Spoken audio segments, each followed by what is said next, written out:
Hello guys, today we are going to discuss about our new topic cell cycle. Cell cycle meaning the division of one cell into two daughter cells, and this is the one process in which many more events occurring sequentially.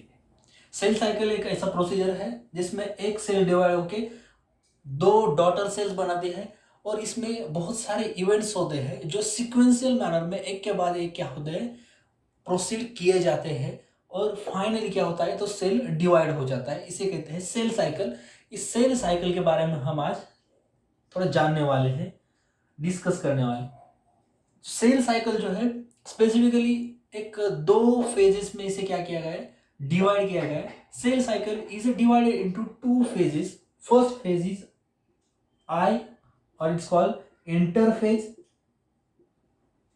First phase is interphase and interphase के बाद आता है next phase M phase, और जिसे कहते हैं mitotic phase, mitotic और mitosis phase.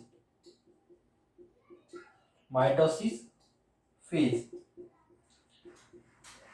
Cell cycle is divided into two phase. I means interphase and M means mitosis phase. Yes. ये जो I phase है और इसे कहते हैं इंटरफेज जो है ये सबसे लॉन्गेस्ट फेज है। ये दो फेजों में से क्या है, लॉन्गेस्ट फेज है, लॉन्गेस्ट फेज है। लॉन्गेस्ट होने के साथ ही ये नॉन डिवाइडिंग फेज है। Non dividing phase, non dividing means in interphase cell not get divide, cell not get divide और split, there is only preparation of division is occurs. इसलिए हम इसे प्रिपरेटरी फेज भी कह सकते हैं। Preparatory phase, preparatory phase of M phase. M phase की क्या है, प्रिपरेशन करने वाली फेज है। और इससे आगे जाकर हमें ये देखने को मिलता है कि इंटरफेज जो है ये अगेन थ्री सब फेजेस में डिवाइड किए गए हैं। इंटरफेज पहले तो सेल साइकिल है, सेल साइकिल को डिवाइड किया है इंटरफेज और एम फेज, इस दो फेज में। इंटरफेज जो लॉन्गेस्ट फेज है इसको अगेन डिवाइड किया गया है थ्री सब फेजेस में, और वो है गैप वन फेज, जैसे हम G1 फेज कहते हैं। नेक्स्ट है S phase, synthesis phase, and G2 phase, gap second phase. ये गैप वन फेज क्या होता है, gap one phase means it is a gap between two successive division. G1 क्या है, G1 को हम गैप वन और गैप फर्स्ट फेज कहते हैं, गैप फर्स्ट पीरियड कहते हैं। ये ऐसी एक फेज है जहां पर सेल क्या करते हैं, डिवाइड करने के बाद अगेन डिवाइडेशन करने से पहले एक रेस्ट लेती है। क्या करते हैं, सेल रेस्ट करती है डिवीजन, दो सक्सेसिव डिवीजन के बीच में। पर एक्चुअली ये जो गैप फेजेस है ये एक्चुअली रेस्ट फेजेस नहीं है, और इंटरफेज ये रेस्ट फेजेस नहीं है। ये इसमें एक्चुअली सेल क्या होता है, बहुत ज्यादा एक्टिव रहता है फॉर प्रिपरेशन। सेल बहुत ज्यादा एक्टिव रहता है माइटोसिस और मियोसिस करने के पहले। सेल ये प्रिपरेशन करता रहता है। हम ये देखेंगे कि उसके जब ये कंप्लीट हो जाएगा इंटरफेज यानी G1 phase, S phase and G2 phase, then cell enter into M phase. Cell क्या करता है, एंटर करता है M फेज में। M मींस माइटोसिस फेज में। जब सेल कंप्लीट करेगा इंटरफेज को, इंटरफेज है ये यहां तक G1 से लेकर G2 तक, इसमें तीन फेजेस है। इंटरफेजेस के तीन फेजेस है, gap one, synthesis means S, and gap two. ये तीन फेजेस कंप्लीट होने के बाद सेल एंटर करता है एम फेज में। और एम फेज में क्या होता है, यहां पर सेल एक्चुअली डिवाइड करता है और इससे एक सेल से लेकर दोनों सेल्स का फॉर्मेशन होता है। मदर सेल से two daughter cells get formed in actually M phase. Okay. Then M phase is also divided into 4 subphases. Which are they? First is prophase. Second is metaphase, anaphase, and telophase. Prophase, metaphase, anaphase, and telophase. PMAT. This is a short form of M subphases. फिर एक बार देखते हैं cell cycle जो है ये sequential event है जिसमें cell क्या करता है, मदर सेल से टू डॉटर सेल्स फॉर्म करता है. देन जो सेल साइकिल है विच इज डिवाइडेड इनटू 2 सब फेजेस और 2 phases. First is I phase interphase and second is M phase mitotic phase. I phase or interphase again divided into 3 subphases which are G1 phase, gap 1 phase, S phase means synthesis phase, and G2 phase means gap second phase or gap second period.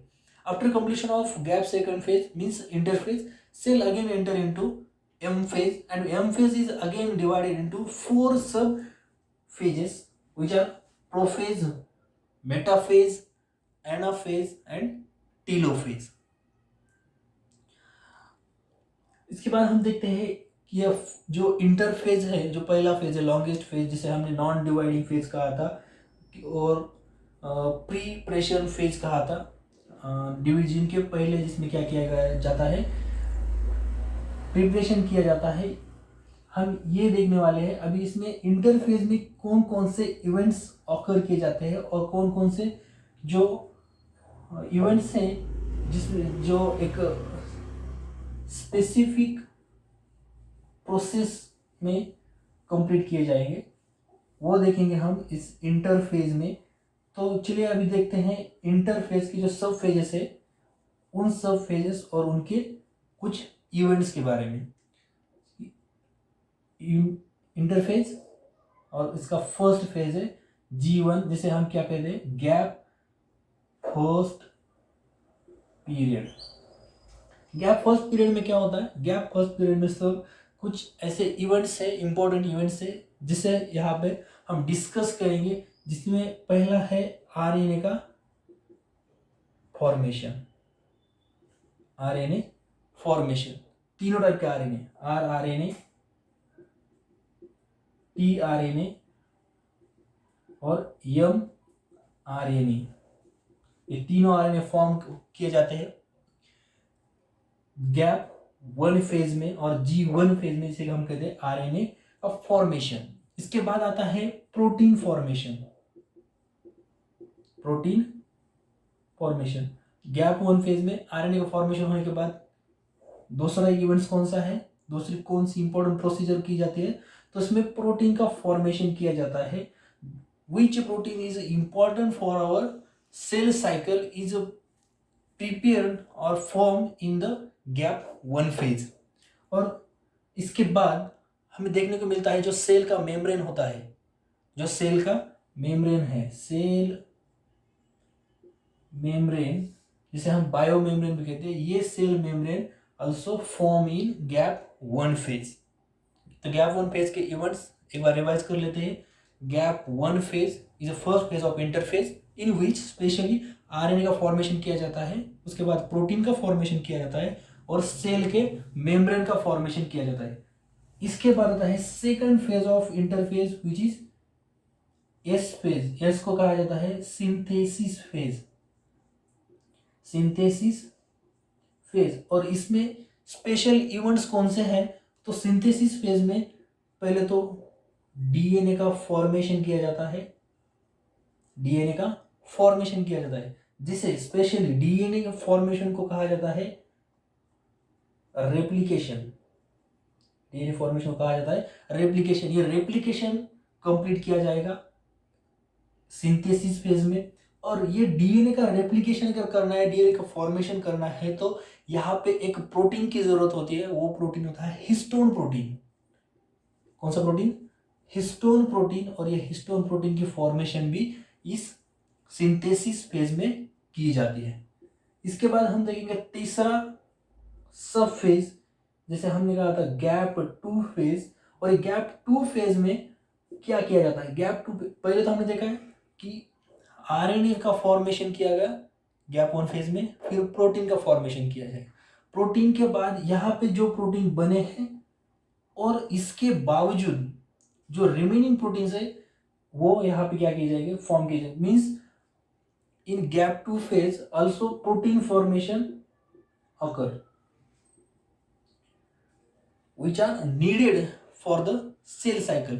इसके बाद आता है जो DNA हमने देखा था synthesis phase में, DNA का फॉर्मेशन किया था, मीन्स रेप्लिकेशन किया था। और जो डीएनए कंटेन है, मानो ये अगर इसमें एक डीएनए होगा सेल में तो क्या किया जाएगा? गैप टू फेज में एक डीएनए से लेके दो डीएनए फॉर्म किए जाएंगे, जैसे हमने रेप्लिकेशन कहा था। और ये होने के बाद ये डीएनए कहाँ पे होता है? न्यूक्लियस में। मतलब जब हम इसकी स्टडी करते हैं, G2 फेज ऑब्जर्व करते हैं, तो वहाँ पे हमें क्या मिलेगा? न्यूक्लियस का जो अमाउंट है, न्यूक्लियस का जो वॉल्यूम है वो क्या होगा? इंक्रीज होता हुआ दिखाई देगा। मीन्स गैप टू फेज की ये कैरेक्टरिस्टिक्स है कि इसमें प्रोटीन का फॉर्मेशन होगा और उसमें न्यूक्लियस जो है उसका भी जो अमाउंट है, जो वॉल्यूम है वो इंक्रीज हो जाएगा। और एक इम्पोर्टेंट चीज यहाँ पे हो जाएगी, जो सेंट्रियोल होते हैं, जो सेंट्रियोल है, centriole get duplicate, centriole get duplicate in G2 phase। This is the some specific events which can ask in our exam। इसमें कोई भी पूछा जाता है कि आरएनए का फॉर्मेशन किस फेज में किया जाता है, सेल मेम्ब्रेन जो है वो किस फेज में एक्चुअली फॉर्म किया जाता है। और ऐसे ही पूछा जा सकता है कि जो हिस्टोन प्रोटीन है इसका जो फॉर्मेशन है वो किस फेज में किया जाता है। इसलिए ये कुछ इम्पोर्टेंट इवेंट्स है जो हमें इंटरफेज के इम्पोर्टेंट पॉइंट्स माने जाते हैं। इसके बाद आता है जब ये G2 कंप्लीट हो जाएगा तो फिर सेल क्या करेगा? इंटरफेज कंप्लीट हो गया, गैप 2 कंप्लीट हो गया, इसका मतलब क्या होता है? इंटरफेज कंप्लीट हो गया। इसके बाद सेल एंटर करेगा एम फेज में। सेल कहाँ पे एंटर करेगा?